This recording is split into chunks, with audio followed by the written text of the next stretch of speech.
Once you've edited the text, you're then ready to begin working with your content in Amazon Kindle. And to do that, you're going to go to kdp.amazon.com. Once you're inside, you can start by creating a paperback. And so you can click this Paperback Plus. Now, as you walk through the process, you're going to notice on the second screen that what you're going to be doing is you're going to be downloading a KDP template for your preferred trim size. And so what you're going to do here is you're going to click that link.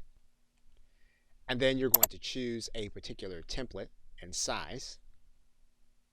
And you can choose a template with sample content in it already.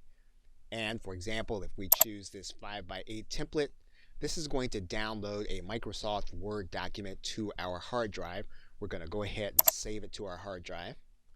And what we can do then is we can begin to lay out our content by using the template that's already been given to us by KDP. Now, you are going to want to make sure that you go through and you do some editing, or that you give it to someone to edit. However, you do have all of the formatting already done for you, so that all you have to do is to begin to lay in your content.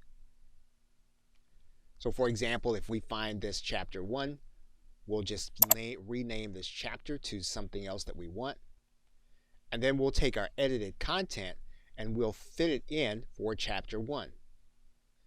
And then the same thing will happen for chapter 2. So if you're using separate videos in order to denote one chapter, all you'll need to do is to edit those videos one at a time and put your content into this section.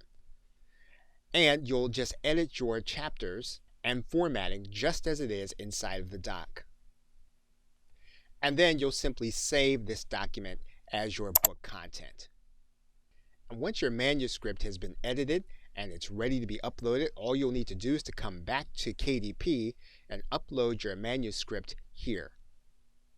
And all you'll need to do is either use a cover that you have already had designed, or you can use Kindle's Cover Creator in order to create your own.